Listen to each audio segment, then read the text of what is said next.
না আপনি এসেছেন আমাদের আমার একটু শুভেচ্ছা আপনার কিছু বক্তব্য অনুষ্ঠানে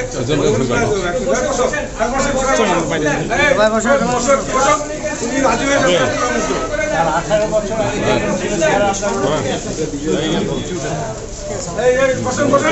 উনি আমাদের কিছু বক্তব্য দিবেন আমাদের অনেক সংসদ আছেন আমি জানি আপনার কি আপনি ক্ষুধা লেগেছেন না না ঠিক আছে আমি বলি আমি ভোর 4:30টায় ঘুম থেকে উঠি 4:30টায় ঘুম থেকে উঠে এখন পর্যন্ত দৌড়াচ্ছি সুতরাং আমার আরো অনেক জায়গায় যেতে হবে ঠাকুরগাঁও পঞ্চগড় যত হাসপাতাল আছে প্রাইভেট সরকারি আমি সব দেখব যাওয়ার পথে দিনাজপুর যাওয়ার পথে দেখব আমার টার্গেট একটাই আমি বলে দিচ্ছি আমি মাননীয় প্রধানমন্ত্রীকে বলছি যে ক্যাবিনেট আর একনে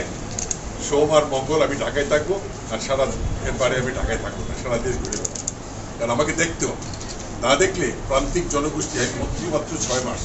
আমি জীবনে কোনদিন মন্ত্রী হবো আমি স্বপ্নেও ভাবতে পারি মাননীয় প্রধানমন্ত্রী একটা আস্থার জন্য আমাকে দিয়েছেন আমি সেটা অক্ষরে অক্ষরে পালন করার চেষ্টা করব ঠাকুরগাঁও কেন দেশের প্রত্যন্ত অঞ্চলে চিকিৎসা ব্যবস্থাটা যেন সুন্দর হয় সেই লক্ষ্যে আমি কাজ করছি আপনারা আমাকে দোয়া করবেন আশীর্বাদ করবেন আমি যেন পাই জয় বাংলা 500 কিলোমিটার ঢাকা থেকে আমাদের মেডিকেল কলেজ একটা এখানে বলেছিল মিটিং এ যা ভবিষ্যতে চিন্তা করব সে আমাদের এলাকায় 4-5 টেম্পারেচার থাকে মেডিকেল কলেজ টিচার টিচার তাই তো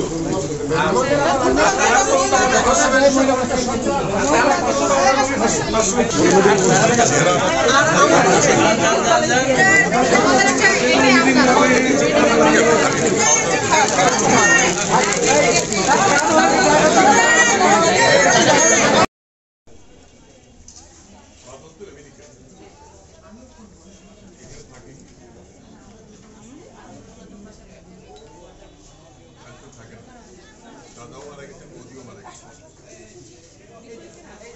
আর যার মেয়েকে ভর্তি করলাম ঢাকায় মেডিকেল কলেজে ঢাকায় থাকে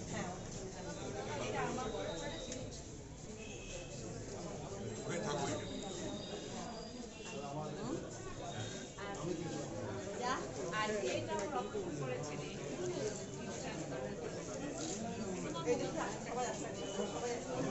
ঠিক আছে এখন আমি খাইতে যাবো খাইতে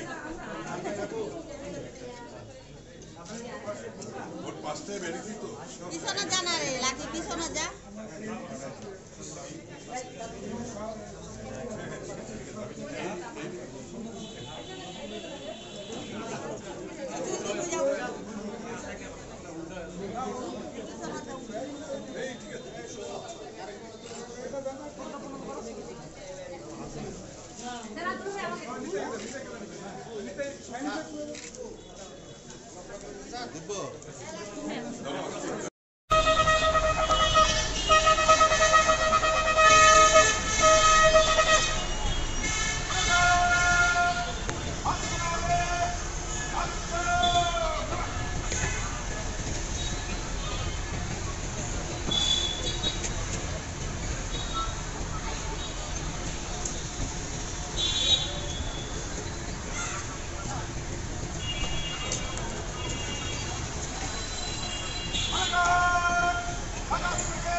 আপনারা কি প্রশ্ন করবেন আমি জানি, আমি হাসপাতালটা দেখলাম,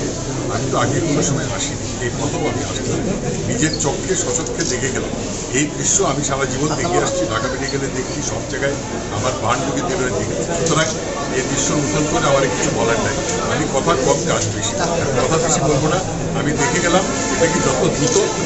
বাস্তবতার উন্নতি করার জন্য যা যা পদক্ষেপ আমি জয় মেডিকেল কলেজ করার ব্যাপারে আমরা আলোচনা করব, নির্দেশ করে চিন্তা করব। একটি বিষয় সেটি হচ্ছে আমরা যেটি দেখে আসছি যে চিকিৎসকরা একটি স্টেশনে দীর্ঘদিন ধরে আছেন, সে কারণে প্রাইভেট প্র্যাকটিসটা কিন্তু তারা স্থানীয়ভাবে বেশি তাদের বিরুদ্ধে আসলে শোনেন, কোনো কথা না, একটা স্ট্যান্ডার্ড সেট আপ করে আমরা একটা ফর্মুলা তৈরি করছি, কে কোন পর্যায়ে চিকিৎসক কে কোথায় থাকবে সেটা নিয়েও কাজ করবে। তার যার যেখানে যেদিন থাকার কথা সে সেদিন থাকবে, তারপরে তাকে বন্ধ করা হবে। আরেকটি বিষয় সরকারি একটা পাইলট প্রকল্প ছিল যে হাসপাতালগুলোতে বৈকালিক যে চিকিৎসা ব্যবস্থা, এটি আসলে এটির কোনো অস্তিত্ব আমরা এই হাসপাতালে দেখছি না। এটি আমাদের একটু করতে দেন প্লিজ, একটু প্রশ্নটা শেষ করতে দেন। আরেকটি প্রশ্ন হচ্ছে যে চিকিৎসকদের লেখার একটি নিয়ম থাকে যে তারা জেনেটিক নামে তাদেরকে ওষুধ লিখতে হবে, কিন্তু আমরা দেখছি যে তারা সবকিছু নিয়ে কাজ করতেছি। সাহিত্য সুরক্ষা আইন বলে একটা আইন আমি আসার পরে অন্তত 5বার কি 6বার মিটিং করছি, এখানে সব কিছু আছে।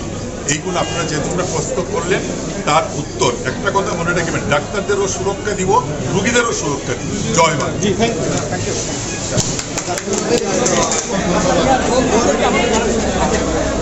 পক্ষ মিথ্যা কথা বলেন।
জয় ঠিক তো তুলি